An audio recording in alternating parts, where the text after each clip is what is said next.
In the mountains of ancient China, over 2,500 years ago, a philosophy emerged that would challenge everything people thought they knew about power, success, and the nature of existence itself.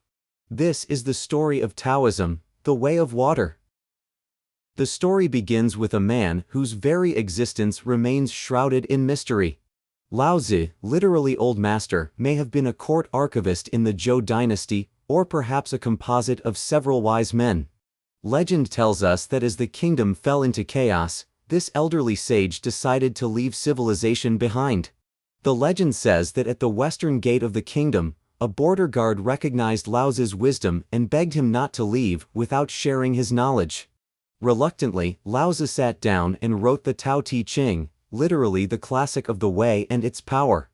In just 81 short chapters and fewer than 5,000 characters, this slim volume would become one of the most translated and influential texts in human history. But what exactly did it say? The opening lines set the tone for everything that follows. The Tao that can be spoken is not the eternal Tao. The name that can be named is not the eternal name. Right from the beginning, Lao Tzu is telling us that ultimate reality, the Tao, cannot be captured in words or concepts. It's like trying to cup the ocean in your hands. The moment you think you've grasped it, it flows through your fingers. The Tao, often translated as the way, represents the fundamental principle underlying all existence. It is the source and pattern of the universe, not a god to be worshipped, but a natural order to be understood and harmonized with. Central to Taoist thinking is the concept of Wu Wei, often translated as non-action or effortless action. But this doesn't mean passivity or laziness. Wu Wei is like water. Water never fights the rock, but given time, it shapes the entire landscape. It always finds the natural way, the path of least resistance, yet nothing in the world is softer than water, and nothing is better at overcoming the hard and strong.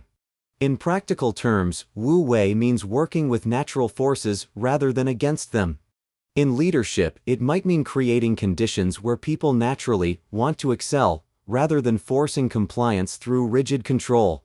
Perhaps no Taoist concept is more widely recognized than yin and yang, the interplay of complementary opposites that make up the fabric of reality. Yin and yang aren't opposing forces fighting each other. They're dance partners. Light defines darkness, hardness gives meaning to softness, activity makes rest meaningful. One cannot exist without the other. This principle extends to every aspect of life. The Tao Te Ching suggests that qualities we typically consider positive, strength, wealth, fame, contain the seeds of their opposites. True wisdom lies in recognizing and working with these natural rhythms. If Lao Tzu laid the foundation of Taoism, it was Zhuangzi who built its most whimsical and profound structures. Zhuangzi was a master storyteller. His parables and paradoxes challenged conventional thinking in the most delightful ways. He's the one who famously dreamed he was a butterfly, then woke up wondering if he was actually a butterfly dreaming he was Zhuangzi.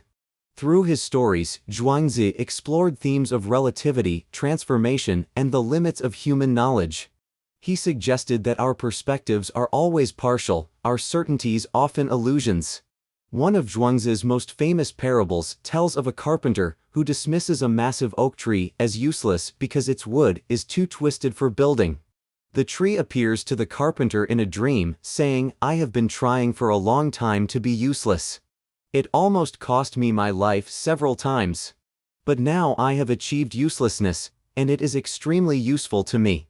This story challenges our entire framework of value and usefulness.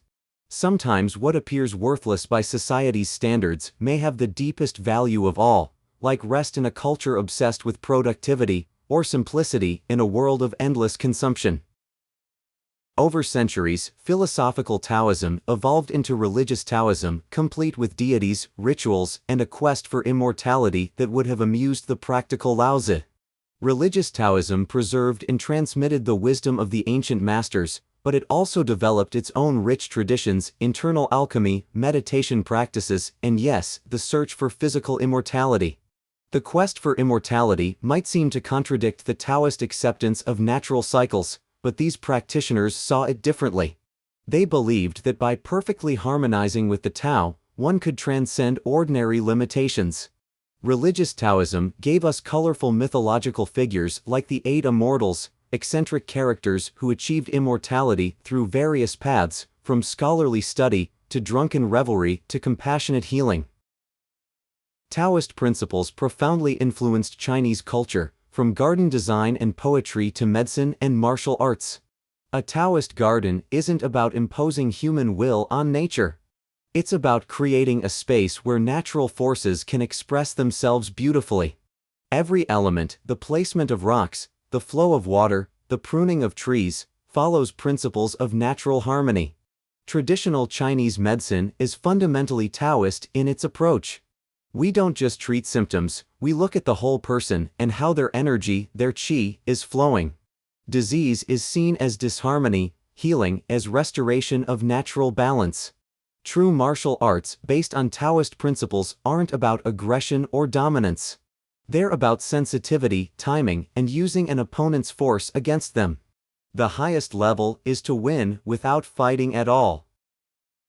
Many physicists find remarkable parallels between Taoist thinking and modern scientific discoveries.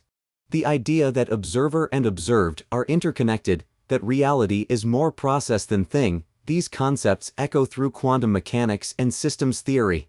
The Taoist insight that everything is interconnected resonates strongly with ecological thinking and systems science. The butterfly effect in chaos theory mirrors the Taoist understanding that small, natural actions can have profound consequences. There's growing interest in applying Taoist principles to leadership and management. The idea of leading by example rather than force, of creating conditions for natural excellence rather than micromanaging, these concepts are very relevant to modern organizational challenges.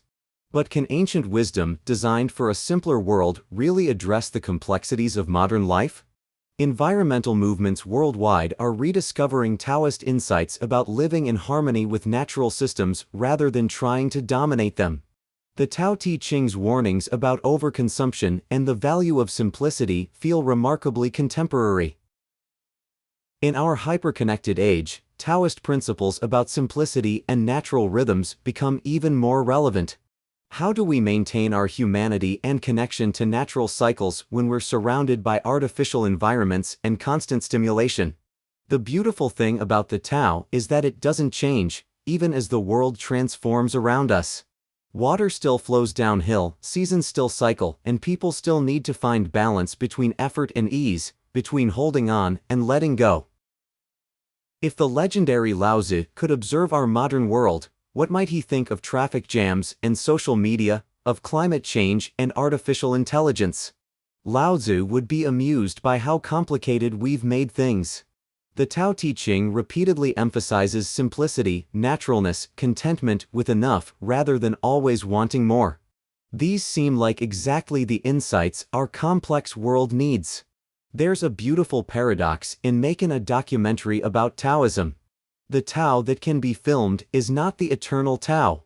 Yet something valuable can be transmitted through stories, images, and the genuine attempts of people to live these principles. Perhaps that's the point. Taoism isn't about perfecting a set of beliefs or practices. It's about cultivating a way of being that's responsive to the unique conditions of each moment. Taoism finds the sacred in the ordinary. People don't need to retreat to a monastery or achieve some special state. The Tao is right here in how you wash dishes, how you listen to a friend, how you respond to a difficult situation. The highest teachings are the simplest ones. Be natural. Be yourself. Be present. Flow like water, bend like bamboo, endure like mountains. These aren't complicated instructions, but they can take a lifetime to master. The stream that began in the mountains has become part of something vast and endless. Like the ideas in the Tao Te Ching, it has flowed through centuries and cultures, adapting to new landscapes while remaining essentially itself. Taoism offers no easy answers, no final destinations, no perfect techniques. Instead, it invites us into a way of being that is both ancient and utterly contemporary, a way of moving through life with the wisdom of water, the flexibility of bamboo, and the endurance of mountains. The Tao that can be spoken is not the eternal Tao.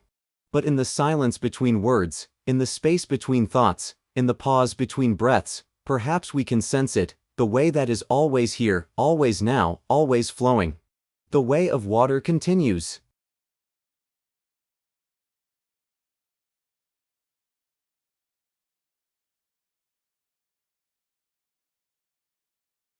Thanks for watching.